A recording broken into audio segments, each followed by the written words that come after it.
Hello, my name's James Piecowye. This is Podaholics and TechTalk with Andrew Thomas from digitalnexa.com, coming to you via Zoom. This is our podcast. Hey, good morning, Andrew. Morning. How you doing? You know what? I gotta say this. This might be the absolute first time you have ever arrived at a meeting between you and I on time when we haven't been on radio. Early. And early. Yes, you were early. I was waiting. It was saying waiting for host. Yeah, I mean, I think this is definitely the way forward, right? It's difficult to delay when you're in your own home. Yeah. So it's usually what happens is there's a meeting or there's traffic or whatever. But when you're pretty much getting out of your bed and putting on a coffee and walking over to your Mac, it's difficult to say that, hey, listen, man, I'm delayed.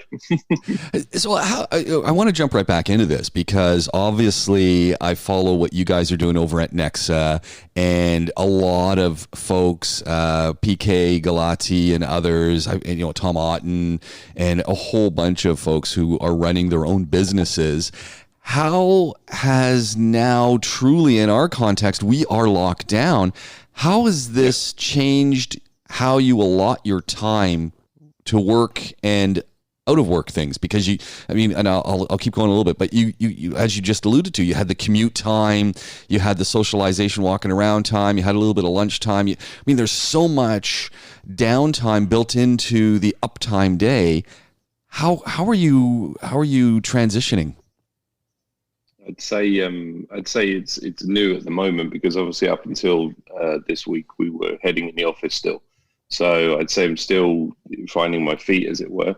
I think the one thing I would say is that, there's at the moment, obviously, where a lot of people want to talk to us, let's put it that way. And there's the way the nature of online meetings just allows you to kind of schedule things in without almost zero downtime. Yeah. So whereas you perhaps have a meeting and allow a buffer of 30 minutes to get to the next meeting and a buffer, you're talking about a max of 5 meetings a day, really. But now it's more than that. I mean, it's up there, kind of 10, 11 meetings. So yeah, I'd say that the you don't have natural breaks. You don't have natural getting up and going to the coffee. You don't have the natural walk to the shops and those types of things, or just even the natural conversation that you bump into someone and then something will spin off from that. I guess we're quite fortunate in our business that as far as the lockdown, not lockdown, there's relatively little impact because, all you're not doing is you're not going out to the shops. So I think, it's fine. And I think it was a pretty good post somebody put up the other week that was talking about, or last week that was talking about, it's really not that tough. Everyone kind of needs to step back a bit and kind of realize that we're highly connected. You and I can go about our podcast business. And I think for you, it's allowed you to kind of explore something that we've been talking about for a while, as far as getting, helping others with their presentation style and their on-camera persona. So I think the positive association to this is just the amount of conversations I'm having with so many different people. So I'd say from a stimulation point, massively stimulated in that sense, because you're kind of working hard to think, what that is. But I guess what is your downtime at that? I think when you run your own business and you love what you do, there isn't so much work-life balance, because life is work and work is life, if that makes sense. And that's a positive thing. It's because I love what I do. I enjoy what I do. So, the downtime for me would be recording a video. So you know what I mean? It's not, obviously, when true downtime is getting the barbecue grilling up and cracking on with that. But when it comes to relaxing, I find reading up about, okay, what's the best video conferencing app to use? I was sitting in a virtual conference yesterday, So, I mean, from 9 a.m. Eastern, which I think was around 8 here, till kind of 1 o'clock in the morning, I was at a virtual conference. So I was kind of looking at that from the content that was being produced, but then also how are they putting the conference together, how are they putting these webinars together. Some were doing live, some were doing pre-recorded. So it's kind of interesting how people were kind of handling that situation, because they were bringing speakers from all over the world as well. Mm-hmm. It wasn't just a US-centric. And it was a sales and marketing conference by a fantastic guy called Marcus Sheridan, who wrote the book They Ask, They Answer. I think I've spoken about him before. So it was nice to see that, and I think these are odd times for all of us. So I think what it's doing is it's giving an opportunity to learn new things in a webinar environment. I mean, that's the first, I'd say, virtual conference that I've attended. I've signed up for ones before. Yeah, for sure. I think we've all done that. We've signed up and we never log in. We never go. Exactly. So, I went through all the sessions, and they had different, similar kind of things. They had different tracks. So they had 3 speakers. It was a allotted slot, and that was good to kind of jump on. So, yeah, I think one thing that I was trying to do yesterday, as far as tech, was looking at who is offering the best conferencing at the moment. And who do you think that is? And I mean, look, I think you're hard pushed as much as, and I thought we could touch on it, as much as the security issues that have kind of populated through Zoom, and you've got these Zoom bombing where people kind of come in and hijack your conversation. I think a lot of that is to do with the educational side of things. There seems to be that in the education where kids are mucking around, but from a business perspective, you've gone from 0 to 3,000 miles an hour from a Zoom perspective, from subscriptions so just having stability, I think, is there. I'll talk about the other ones. But yeah, let's pause on Zoom for just a second, because we do use Zoom, and Zoom, because of its lightning uptake, has had some extraordinarily bad news circulated. Although when you drill down a little bit into the news, it's talking about the encryption process, it's talking about security. Hats off to Zoom in that we use Zoom here. We are in a pro account, so we can go longer and those kind of things. This morning, I've set this up. We dialed in. I never set up the waiting room feature. I, in fact, had disabled it. It is now on. So you ended up there. I had to let you into the meeting. That right there, if you're holding a conference and you've got an administrator and you've got someone looking, they're correlating, or if you've got a meeting, they're looking at who's coming into the room, letting them in or don't let them in. This is, great little security features that are being put in place. And I think common sense, as I read through some of the Zoom bombings, some people are talking about some issues with things that are being stored online. That's cloud storage of anything, right? And others are talking about. I think it was a naming issue that made it easy to kind of hack. I think the thing is that, so obviously with Google, I tend to use Google Hangouts when I speak to those guys. With Facebook, it's their version called Blue Jeans. Mm-hmm. I was speaking to Microsoft last week.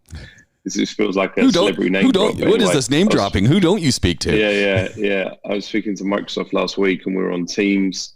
And then I was speaking to, I think, GBM, and we use Citrix, WebEx. Okay, so, WebEx, the Cisco guys. Cisco's WebEx. Yeah, the Cisco guys. So I think the Citrix I was using, which is Microsoft, and then I use WebEx for someone else. But for here I would say locally, it seems that people have kind of either in the Microsoft Teams camp or the Zoom camp. That's where it kind of seemed to be from a business perspective. And I think a lot of that has to do with the platform you're using for your email, for your business tools. So obviously people that are in a Microsoft environment, Teams is there, it's readily available. They've been able to use it in the past. I quite like Teams. Zoom has a conferencing facility that we're going to be checking out the webinar as far as getting that up. So I think there's, for me, the stability piece. We're holding our our weekly meetings on a Sunday and a Thursday with the team, which is, over 45 people on a Zoom stream, all video, which seems to be stable and fine.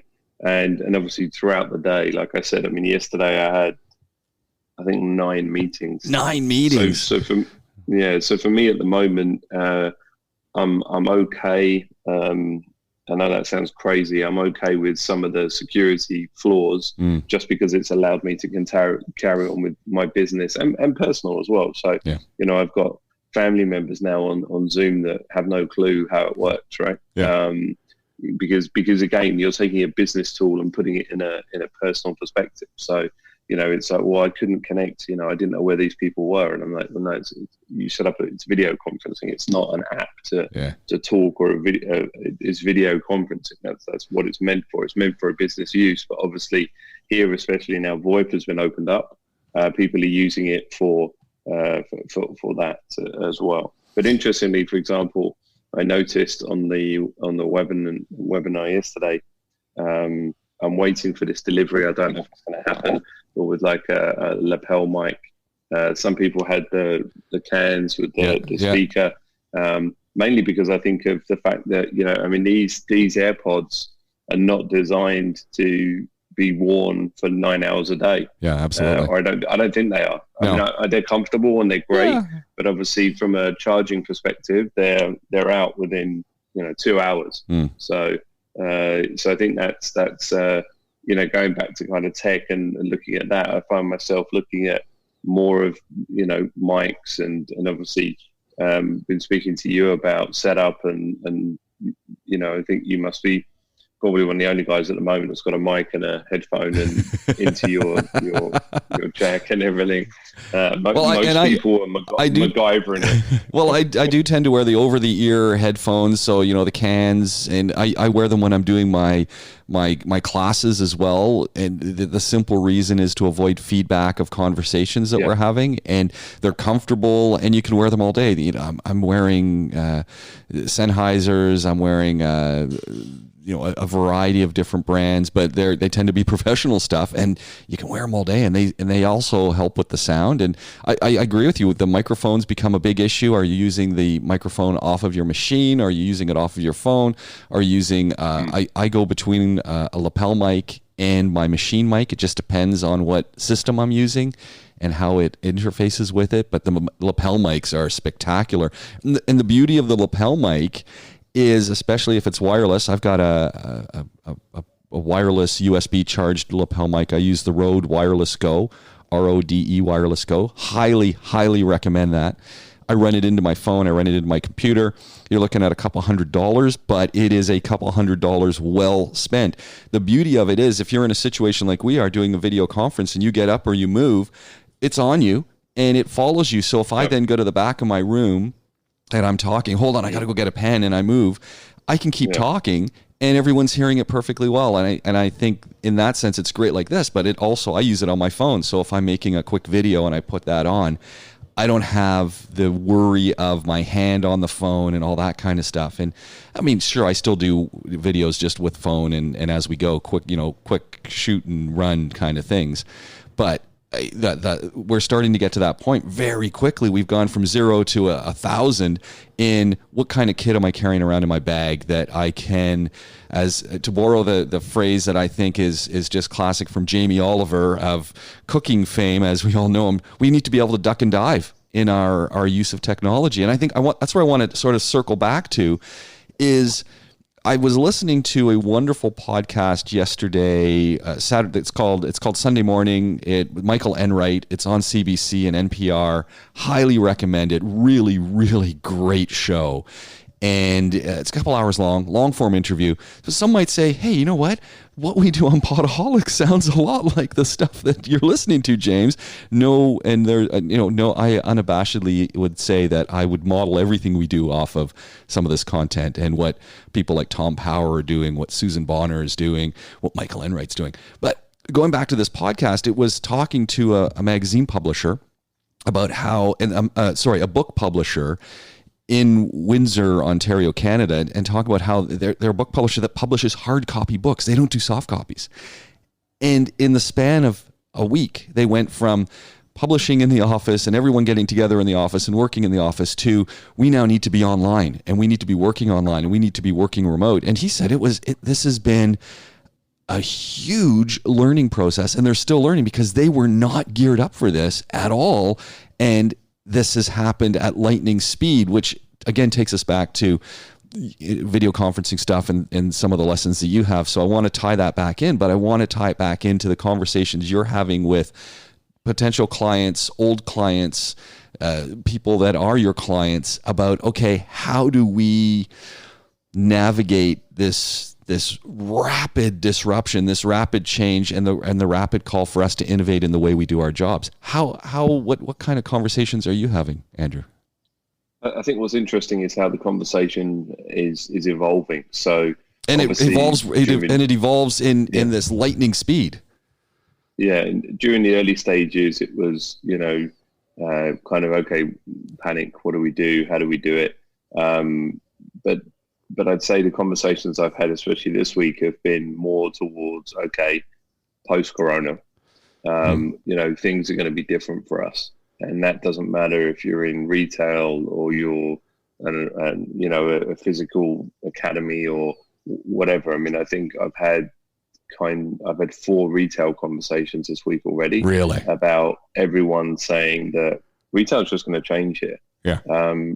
Globally, yes, obviously, but there's a whole bunch of people, especially in this part of the world, that was still going out to the shops on a regular basis, buying things in the shops, going to the malls, and they've been forced to start using online, delivery services now. Now, I was shocked, for example, to see, I knew we kind of keep tabs on these things. I could probably reel off 5 or 6 that I knew were doing deliveries. And then obviously I think the Dubai Economic Department put out, look, these guys are doing delivery. And there was 25 plus companies on there that were, doing grocery delivery, pharmacy delivery. So hold on a minute. I mean, so I'm in the game and was unaware of some of these guys. I mean, even I'll give you an example of one of the huge ones, Talabat. Yeah. Talabat for me has always been a fast food delivery platform. But you've got Talabat kind of daily on there, like groceries, and you've got pharmacies on there as well. And because effectively, they're a strong logistics firm anyway from a delivery perspective, you get your delivery straight away. So even the likes of, the big boys like Carrefour have seen a 300% increase on their online deliveries and are struggling to keep up with that. But there's a whole host of other grocery services. So, I know from speaking to friends and my wife, it's like, this is crazy. Why would I go shopping at the moment? Yeah. And why would I go shopping in 2 weeks' time if, I don't need to get out and go in my car to get, I don't know, washing powder, things like this. I mean, so I think that what's interesting is people are being exposed first and foremost from that B2C environment from retail. So that's impacting. So what do we do? How do we cope with that going forward? So the companies I've been speaking to are companies that have been here for 30 plus years, never looked at online. Yeah. Now everyone's in that call. So, I had a call yesterday with a large retailer, 6 of them on the call. Just, okay, like, what do we do? We know that, okay, we're handling now, but we need to talk about when people start moving. I think everything's going to be impacted. Tourism is going to change. I think, just every single sector you can think of is going through a rapid change. And most of it is, how do we start to leverage online? How do we start to increase our visibility, increase our messaging? I'm talking to large companies that frankly didn't care about their online image. Yeah. They just kind of, it's over and I know I've got to do it, but it's too much of a beast. And now it's like, we've got to look at that because we haven't touched it for years. So I think that what we're seeing is more of that shift, right? A transition from, panic stations, how do we continue, how do we survive, to look, we know we're going to survive, we know we're going to continue, we can see some light at the end of the tunnel with some of the flattening of the curve in Europe now with, these kinds of, so how do you move forward into that environment? So and we're going to see the impact of that. I mean, look, there's some people that are going to jump on a plane as soon as they're allowed to, just because they're like, oh, I need to get out of here. And there's other people that are like, no, I'm staying. I'm going to be good. So I think there's opportunities everywhere, but you need to be thinking about those opportunities now, as opposed to, when things start to open up again, because when things start opening up again, you're already going to be too late. Simple as that. One of the things, and you just touched on it, is with the amount of change that we're being forced into at the moment, with the way we do retail, with the way we communicate, with the way we educate, with the way we socialize, with the way we entertain, and the list goes on and on. Many people that I'm listening to, many people that I'm reading are saying exactly what you just said, that it is never going to go back to the way it was. Sure, we'll go back to things that are similar to the way we did them, but this has been this massive wake-up call that the way we shop, the way we do things has been pushed into the modern world very quickly. And I've often said, the brick and mortar school, the way we do it, great, it works. It's a very social environment. Does it always need to be like that? Or is there now a hybrid model that we're being pushed into and that is emerging? And I think that is the case. As we're talking about this, how are the people that you're talking to dealing with the fact that they need to innovate? And innovation is a great word, and we talk about it all the time, and people talk about it. But let's be frank, there's a lot of folks who are scared of innovation, don't understand the term innovation. And as you said, some of the big boys and big girls out there who are in corporations, when you say the word innovate, they say, we don't need to. We're already on top. There's nothing that we need to do. But we're really being told that now, as you said, now is the time to start innovating the way you do things, so that when the new world of how we live, the post-COVID-19 is here, which, this could be in 18 months. When we're settling into that, how are you going to maintain and advance whatever interests that you've got? How do you find the folks you're talking to dealing with this idea of rapid innovation, rapid rollout, rapid prototyping? I think there's it's almost I'd say a forced openness in the sense that you've really kind of you've got to open your eyes and ears to see what the possibilities are. I think that from a senior management position, most individuals that I've spoken to realize that a lot of them have to change or just accelerate their plans. I mean, to be fair to some people that I've been speaking to, business owners, this was on the cards, right? So if they had a physical presence, they were looking to pull it online this year anyway, but it just means that they've had to rapidly accelerate those plans. So I think people, that perhaps were shied away from digital had them there anyway. It's just that it was down the road, so I think that people, there's always, the digital transformation anyway, the biggest challenge always, if you speak to anyone, is people. I think I was speaking to a consultant the other day and they were saying it's not digital transformation, it's COVID transformation now. I like that. COVID transformation. Yeah. So you have to do this. It's not a case of, well, let's do this or could we push it 6 months? You've got to do it. If you weren't connected as a business to your team, you had serious problems. We had Slack. Our guys, our team, incredible team, was used to talking on Zoom.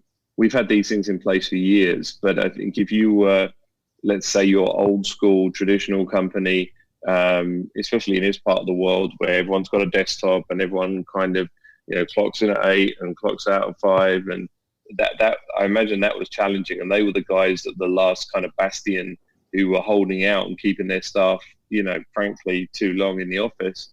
And what are they doing now? No one's got a laptop. No, pretty much everyone's got a laptop anyway. And obviously some of the designers need a more comprehensive setup. But the only thing, funny enough, that a couple of guys asked for from the office was chairs. Yeah. Well, like, guys, can we take the chairs? I'm like, yeah, take the chair. I mean, take whatever you need. But that's a very practical, non-digital requirement. Yeah. Whereas, the even down to kind of internet connectivity, making sure you're connected, headset, all these kinds of things. If you weren't set up for that environment, so even kind of business operation and continuing your business operation, forgetting about looking after existing customers, forget about maintaining that. The challenge there is this. Now, I think what also has happened is where business has been completely impacted. The likes of entertainment, retail. This has kind of given people time, because I think the other challenge to change is time. There's no time. Our friend, exactly. So I think the thing is,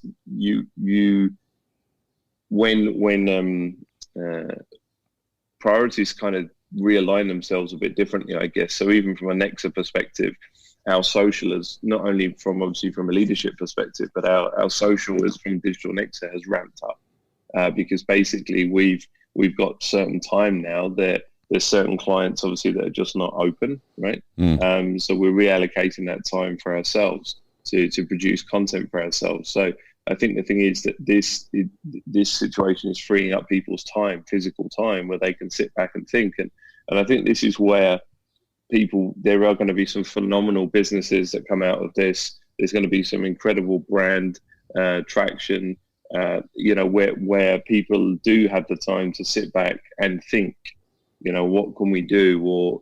And it forces you to that, right? So it's like I said, like forced opportunity. It kind of, you can't sit there and think, woe is me. You've got to kind of think, well, hold on a minute. Okay, how can I take this opportunity and see it as an opportunity, and then try to I mean, look, it's made me jump on video, right? Yeah. I mean, who knows? I've been talking about that since last September.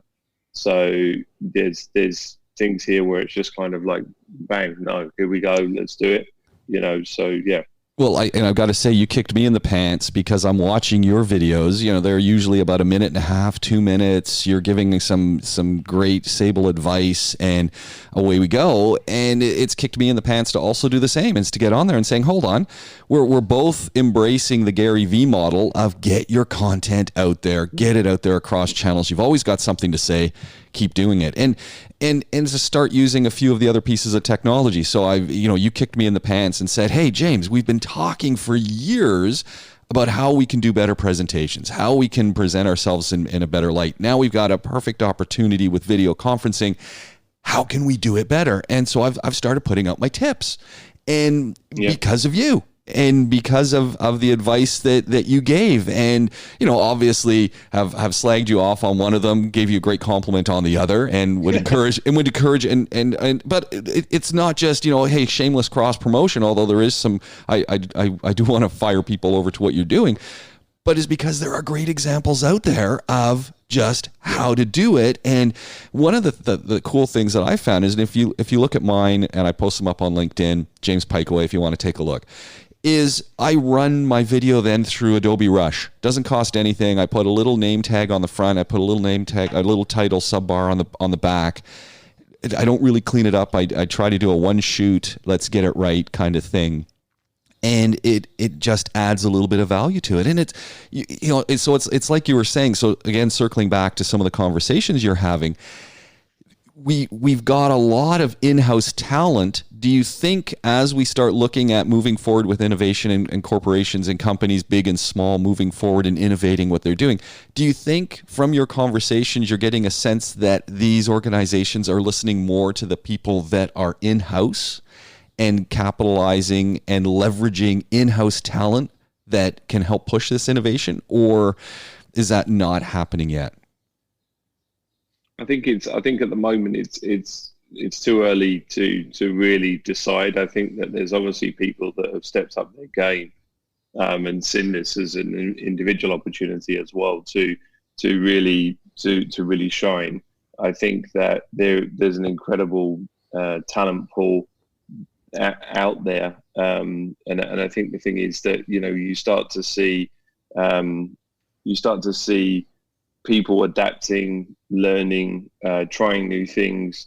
I mean, look, even I opened up iMovie for the first time a couple of nights ago. Yeah. I've had that on my Mac since I moved over to Mac. What was that, 11, 12 years ago? Never opened it, and it was mainly through frustration where I'd actually done a video, 10-minute video, and I'd re-recorded it 7 times. Yeah. And it was kind of, okay, look, I've got to try and edit this. And to be fair, it was a technology glitch. So basically there's a great company called Vidyard. So I'm doing all of my emails through Vidyard. So I do video emails now. And the internet was slowing down. So what was happening is the page wasn't rendering. So there was me in the corner of the presentation, basically twiddling my thumbs while I couldn't show the screen to run through it. So I was like, okay, can I edit? And can I jump on that and have a look at that? So I think going back to that sense of urgency and going back to the sense of opportunity, I think people are kind of, when they're faced with challenges now, you have time to kind of, you've got to fix it. So I think that people's skill sets are going to flourish through this. I also think that people, will perhaps find their kind of vocation or their life meaning during this time as well. As far as kind of what they enjoy doing and what they don't enjoy doing, and kind of working through those different environments. I think that's what really will come from this. So for sure, there's definitely going to be in-house resource that people look at. But also, ultimately, sometimes some of these organizations haven't been thinking in a digital sense. So that talent pool or that skill set is not there. So I think for the people that do have an opportunity to kind of still be around kind of post-corona, I guess the challenge in this part of the world is that if you haven't got a job or a role, you're out. But I think the people that kind of do continue will see some opportunities present themselves. There's going to be a whole host of e-commerce managers, digital strategists. I think that's where a lot of it is going to go across to. Budgets will probably be reallocated as well. So people trying to kind of reallocate for certain budgets. I think so. Even from a financial perspective, there's going to be a huge demand on finance professions. So I think the thing is that, during this crisis, there's a whole shift, mentally, physically, operationally, everything you can say that ends in Lee, that's been impacted. And, it's just making sure that you can remain that in that positive mindset. But it's tough. I mean, I think that I don't know anyone that's still able to work that's working less at the moment. I don't know anyone. This is what I'm hearing from everyone. Even, to be fair, yeah. I mean, your environment. Yeah. I think you're a guy that is used to having your own time. A lot of my own time. Yeah. I kind of forgot what that's like, right? To be quite honest, but I think when you look how your day has changed. Yeah. You're talking hours more, just on your classes you're doing, the prep, the setup, all of these things.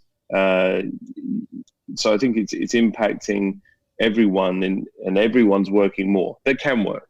I mean, look, if you're a bartender in Manhattan, right? I mean, even that though, you've got guys that are jumping on YouTube that are doing mixologist classes, that are trying to do something, right? I saw there's McGettigan's here. That's an Irish pub. They're doing, Friday brunch delivery, and on their Facebook page, the musicians are doing their sets, but on Facebook. Nice. So you can sit there and you can have a home experience. You can do that. I saw Candy Pants last Friday. The DJ is doing a live broadcast on Facebook. So, it's definitely in the world that I have kind of touched or involved in, everyone's working harder. Yeah. Everyone. Yeah. And this to me becomes that big challenge. And as you know, there's two things here. One, really figuring out, okay, when am I shutting off? It's at 7:00. Am I just going to take that time to read a book or stretch or just, watch a little Netflix, or which becomes another issue. Let's leave Netflix out of it. Or, it could be Prime you're watching. It could be NSM or MSN or whatever it is that you're tuned into. We spend now all of our day on the screen, and in the past, we might not have had as much screen time. We had screen time, but we had, it was broken, intermittent screen time. Now we spend our whole day doing what we're doing, and then our downtime might have been to watch a Netflix or two or three, binge watch a little bit as you're unwinding. But now you've been on the screen all day. To sit in front of a screen for another couple hours, it's kind of like, I've had enough of the screen. So this becomes a real big challenge. But the second side of it is that cycles back to what we've been talking about in general and kind of puts a nice little hat on it, is something my wife was talking about a couple of days ago, and she just kind of looked over at me and said, isn't this weird that a year ago, or not even a year ago, a month ago, if you had said to your organization, hey, I want to work from home, they might have said, are you out of your mind? No. And across organizations, like the educational organizations, like the one I'm working at, everybody, because of the decree that we are not to leave our homes, the entire university in Dubai is now working from home, something that a week ago was not possible. And she's kind of going, how is it possible that now we can do everything from home? and again, circling it all back, and I know it's kind of repetitious, but that we've reconfigured how we work. We've added this whole layer of trust that people are going to do their jobs, or the realization that you need to do your job, and if you don't do your job, it's going to show. Wow. It was sort of a wow, and amazing that if you have to do something, you will find a way. Yeah. And we've suddenly made it possible, our all of our schools, which were, again, I mean, that's my industry, we're brick and mortar. Now we're completely e-learning institutions. I kind of look at my own college and I kind of go, great, let's have some classes, but now let's start thinking down the road. And, and like you said, from an innovative perspective, who's going to, some of the shops that are out there, they're not going to reopen. There's going to be no reason for them to reopen, which means we're now going to have some empty space. What if we turn that into hybrid e-learning facilities where, you can learn from home, but I can go to this mall and I can go to the College of Communication and Media Sciences Nook, and I can work on a project with a group of people, and I can interact with my folks in Dubai, and I'm going to have, wall-size screen TVs that we can all interact with, so that we're in a meeting, but it's now a life-size room meeting. Opportunities are here, and my concern is that some folks just aren't seeing, and I've moved away from my own industry, and I'm just talking in general, that while we're talking that there's going to be change, but some folks just aren't looking at it hard enough. And I know we've talked about how people are doing that, but they're not dreaming. I think some people are going to embrace it, and there's other people that are counting the days that they can lock all their staff back in an office. I mean, and this is worldwide. This isn't just just in the Emirates. No, I don't mean. I think the thing is, you look, this part of the world, especially, just there is some nuances here. Work from home, remote working. Unless you're in a big US corporation or you're in a forward-thinking company like ourselves, there's a reluctance to that. So I think also that it's giving. I think there may be an appreciation for a lot of people to realize what their partner does at work. Mm-hmm. And if you're both working partners, I think there's an even deeper appreciation of that. I'm seeing a bit of a shift from a school perspective of young kids, where I think a few people a couple of weeks ago were kind of saying, well, look, I can do this, we can pull the kids out, we can do, and now it's kind of turning into, this is crazy. I mean, there's a reason that there's schools. Well, you know what, and this is a really an interesting one, because obviously my wife is an educator and she teaches grade 5 students, and I think so you got a group of parents, and a lot of parents are saying, hey, we want fee reductions and this and that, and I get that there is an element of the business of private schools here. I mean, it is a commercial industry, and so I get that. But when you take it back, so put the commercial side piece of it, and I think the commercial side of education needs to deal with that commercial element to what they're doing. But the actual delivery of education, I think parents are, in many cases, are starting to realize, okay, hold on, what did these teachers actually do? And a lot of parents are having difficulty educating their one child and getting them to focus and explaining it. Now imagine the teacher with 28 kids in their class who's doing this over a 7-hour period. Exactly. And I think in some cases there's new respect, and talking to a group of primary school teachers, they're saying, yeah, this is a whole different delivery system. But they're also saying, hey, I'm still planning out the week. I'm still sending these students that week of work. And some parents are saying, well, they're not doing 8, we're no longer in a 7-hour or 8-hour day. And these teachers are looking at it going, but it was never an 8-hour day. I said, the students arrive, they go to class for 40 minutes, then or 60 minutes, whatever it is. Then they walk in the hall, then they have a break, then they have lunch, then they do their 8 sessions. And 8 sessions with 26 kids takes a little bit more time. So you deliver the work, then they do some work, then you have a conversation. Yeah. If it's just one-on-one, an 8-hour day can be reduced to 2 hours. But it requires someone to direct and lead that.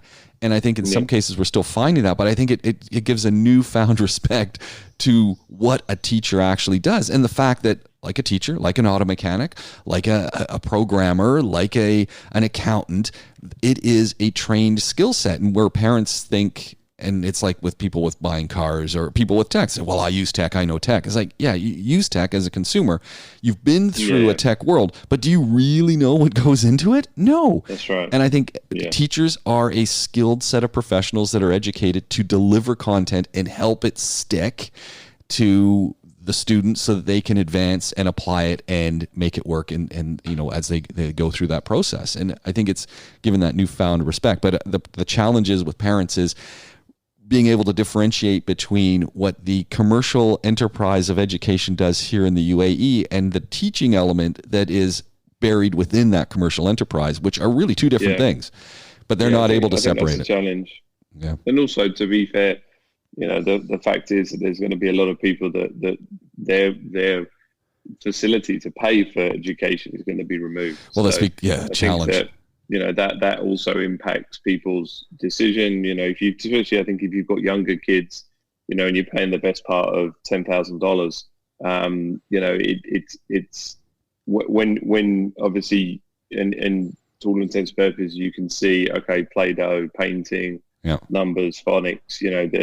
There's some of that. I think as the kids get older, but even for the younger kids, it's definitely an eye opener. I think for a lot of people, and also I think just other industries. Your partner's at home, they're working, and perhaps you don't quite know what your partner does as a business. They get a bit of a small insight into your daily work. And I think that's interesting as well. I think it's healthy in some scenarios, probably frustrating in others. But I think again, the fact is that we're globally going through this. So, it's the nice thing is you can reach out and speak to someone over there, and they've got a similar scenario. So, I think that's right. Yeah, I think it becomes interesting. One of the things, of course, we've got a set of notes that I always post up, and you take a look and you fire things in. And I don't know if we've talked about anything on today's list, but one of the pieces I just want to highlight. There's 2 pieces that we actually did highlight really quickly, or we touched on. The first one I want to jump into just in passing is my constant preoccupation with. If I was a parent today with children who were going through school and obviously we've had this with a conversation about your dad and coding and suggesting that maybe coding is a direction you go as you were a student. But a lot of folks look at me and say, so what do you think we should be studying? Where should I be going? And one of the areas that just came up as I was looking at UK tech is cybersecurity, and we're hearing about it more and more since most of our world is becoming online. The security functions and being able to work with that security and build it and understand it and test it and roll it out and retrofit it is such a great career. And I was just looking at some of the values that the UK cybersecurity industry is now worth an estimated 8.3 billion pounds sterling, with a total revenue up 46% to 5.7 billion in 2017. And they've leapfrogged the number of firms. The activity of the firms has increased by 44% in a really short period of time. And they're saying at this time right now, there's only about 43,000 people in the UK working in cybersecurity. They're figuring they need 1 million. They need 1 million people working in that field, if not more, as we move forward, not just because of this rapid change now, but as we move forward as an industry. And 10 years ago, cybersecurity was not a career anyone was thinking about. But it's not just, and it's, sorry, go ahead. There's definitely going to be a whole bunch of fraud on the back of new experiences. So I think we spoke at the beginning there about the people that are adopting online purchasing, buying things online. And the fact is, I'm afraid with that also comes, challenges with fraud. So you're going to get people that are exposing their credit information, their banking information to a whole host of new fraudsters, and that's going to be a challenge. People that never got an email from, PayPal or something like that. And they say, oh yeah, no, I just bought something on PayPal. Okay. Yeah. Oh, well, they want me to change my password. So I think there's definitely going to be a surge in, a need for all kinds of security roles, even just teaching people the basics. Yes, obviously there's a high end security threat, but also just from a basic perspective, I think also people, for example, here that have never done online banking, right? That's another area that for sure people are going to jump on, because there's a whole bunch of people that still think they have to go to the bank, which frankly you don't anymore. So there's obviously going to be negative impact on some industries for sure, but there's also going to be this kind of positive surge in certain areas as well. Yeah. Interesting piece of news that I just read this week is that the traditional shopping bonanza called Prime Day with Amazon might actually be postponed till August.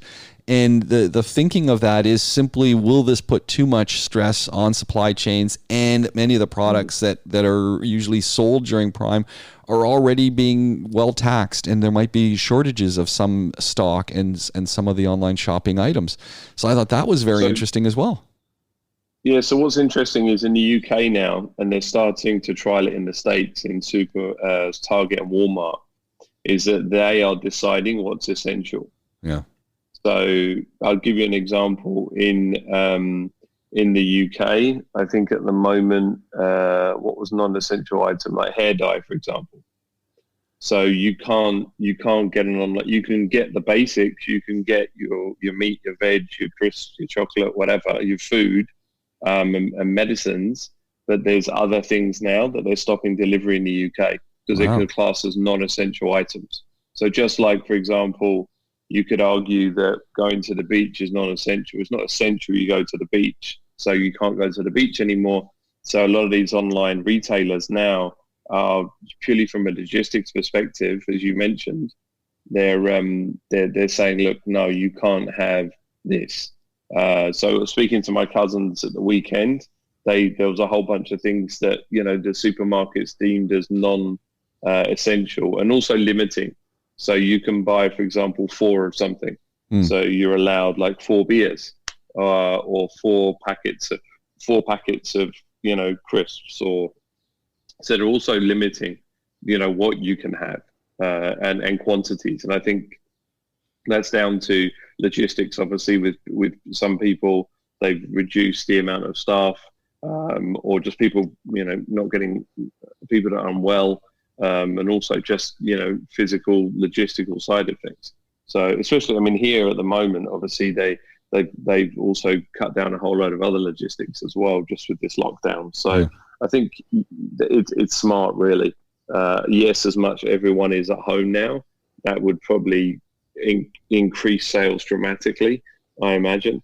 But yeah, I think it's a good thing. One of the interesting things that you mentioned earlier is that your staff over at Digital Nexa, who are now working from home, many of the folks said, "Hey, can we take the chairs with us, because we don't have a good working chair," and you've done that in the office, and so you said, "Yeah, obviously do that. Take it with you." This is a sort of one of my pet peeves, not you letting people take chairs and not chairs, but when we think about working in front of a desk, when we think about working at home, when in general, is the ergonomics and the comfort. And for years, I've been complaining that, yeah, I have an ergonomic chair and I like my chair, but I still, every hour I get up and I'm just, I've got a little bit of back pain, or I've got to stretch and whatnot.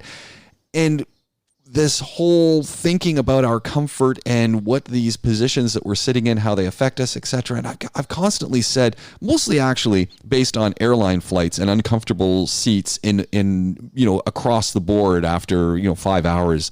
It's an amazing that we're flying long haul flights, and some of these flights, well, we're not flying them now, but when we do, that the seating is terribly uncomfortable.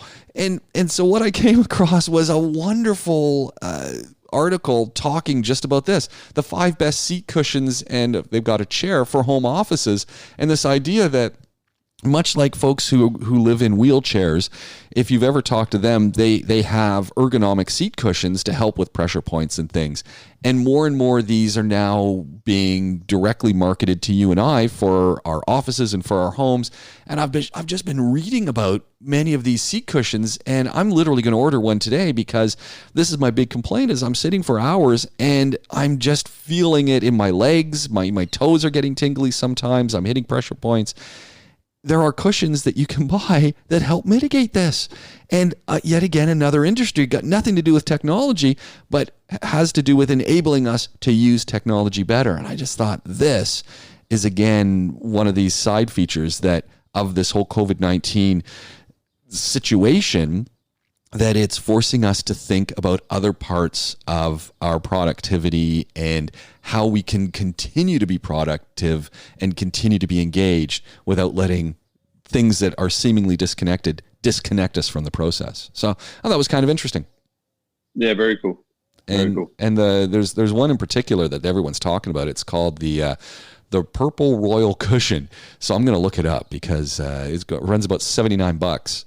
And apparently it is the cushion. It really does work. So Purple Royal? The Royal Purple Cushion, or the Purple Royal Cushion. Okay. Yeah, Purple Royal. So Purple Royal Cushion. If you Google that, you're going to get the list of some of their products that they do. And they do a back cushion.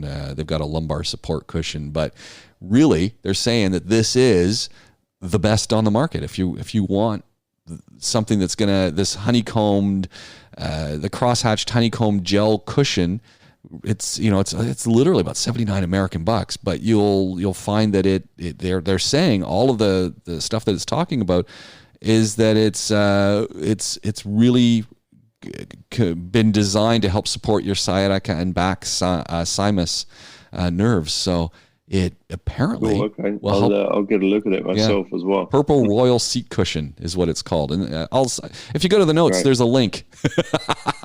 Is there anything? I know you've got to get going to another meeting, and we've been rambling on here. The one last thing that I wanted to just say as we're going, and this was from the Google blog. And it was Google talking about their infrastructure and how Google is keeping us connected. And I thought it was actually a really interesting little read, just talking about their both land and sea fiber connections that connect the different Google hotspots or networks around the world, because obviously all of our video conference systems are being taxed, but also the general networks are being taxed. So here we've got Etisalat and Do that are working tirelessly to keep our speed up and keep things working. But all of those systems are gearing through search engines, and those search engines also have to be able to keep up. And so Google really top of the heap here when we think of doing searches and infrastructure has got a tremendous role to play. And they were talking about how they're doing it, how they're keeping the high traffic on this infrastructure connected, working, and sort of satisfying all of our needs without letting us down. So I was really happy with this, and I thought it was really interesting read too. Cool. Dude, we got to go. I think that's what I'm hearing in your voice. So sorry, I've got another little ticker coming up saying get off. So there we go. It's just the like I said, the challenge. This is the first of, I think I've got 9 calls lined up so far today, and you're going to be on time for all of them. Andrew Thomas, digitalnexa.com. I'm James Piecowye. You've been listening to Tech Talk. You want to get in touch with us, Podaholics with a K at gmail.com. Find us across the socials, Podaholics with a K. We've got over 135 episodes on Podaholics. Give us a listen. Wherever you're listening to us, give us a rating, share a comment, and share the link with others. Andrew, as always, great to chat, and do it again real soon. Adios. See you later. Bye, James. Take care.